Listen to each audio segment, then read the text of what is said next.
हे पहा, ते शिवसेनेचं कौतुक आहे की त्यांनी 7 दिवसापूर्वी त्यांच्या पक्षात नसलेल्या व्यक्तीला पक्षात प्रवेश करून त्याच्यासाठी एवढा रान पेटवलं.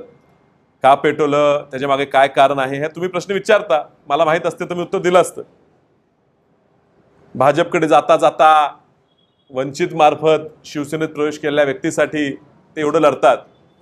मला वाटते त्याच पद्धतीनं आत्तापर्यंत तरी वसंतदादा घरासाठी आम्ही प्रामाणिक काँग्रेस पक्षावर राहिलेलो आहे, एवढे वर्षांच्यावर राहिलेलो आणि आजही राहतो.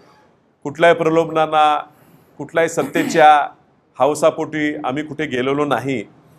म्हणून आमचा काँग्रेसमध्ये अजूनही मान शिल्लक असेल असं आम्हाला वाटते.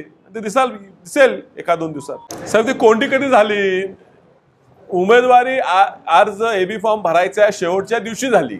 त्यामुळे अजून आता झालेलं नाही आणि आज चर्चा करणार काय? आमची कोंडी होईल असं तुम्ही काय इच्छा करताय? कदाचित होणार नाही. उद्या गुढी उभी होणार आहे, नवीन वर्ष आहे, नवीन वर्षात नवीन घडामोडी करतील.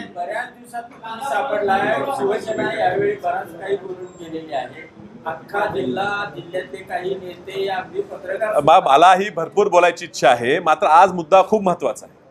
विश्वजित कदम हे काँग्रेस पक्षाचे मोठे नेते आहेत. त्यांनी जी लढाई लढली ही काँग्रेस पक्षाच्या सामान्य कार्यकर्त्यासाठी. विशाल पाटील हा महत्व नव्हता. ही जागा काँग्रेस पक्षाकडे राहिली पाहिजे ह्या मुद्द्यासाठी ते मांडत होते. उमेदवार कोण आहे का, विशाल पाटलाचा जन्मसिद्ध अधिकार आहे, हेच लढलं पाहिजे असं काय नाही. ही काँग्रेसचा अधिकार आहे, हा काँग्रेस लढलं पाहिजे. आता योगायोगाने ह्या ठिकाणी काँग्रेसने मला नेमणूक दिलं म्हणून मी म्हणत नाही की मला अधिकार आहे, माझा आजूबाजू वडील, मी जराही म्हणत नाही.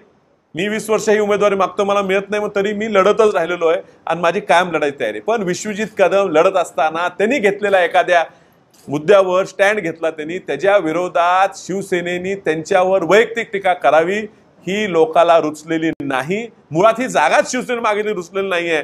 त्याला विरोध करणाऱ्या माणसाला तुम्ही बोलता हे रुचलेलं नाहीये. पण राऊत साहेबांचा आदर आम्हाला ठेवायचा आहे, कारण राऊत साहेबच ह्या ठिकाणी उद्धवजी बरोबर ह्या महाराष्ट्रात आवाज उठवणार आहेत आणि त्यांचा मान ठेवून त्यांना विनंती की हा मुद्दा हा तुम्ही खूप वैयक्तिक घेतलेला आहे, हा जरा वैयक्तिक न घेता हा मोठा विचार करून काँग्रेस, शिवसेना, राष्ट्रवादी, महाविकास आघाडी, भाजपला पाडणे एवढा पुरतं मर्यादा ठेवावं. महिन्याभरात हा विषय संपणार नाही, 22 तासात हा विषय संपेल असं वाटतं.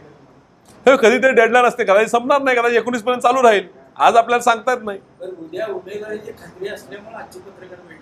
हे बघा, मला उमेदवारीची खात्री 4 महिन्यापासून 6 महिन्यापासून आहे.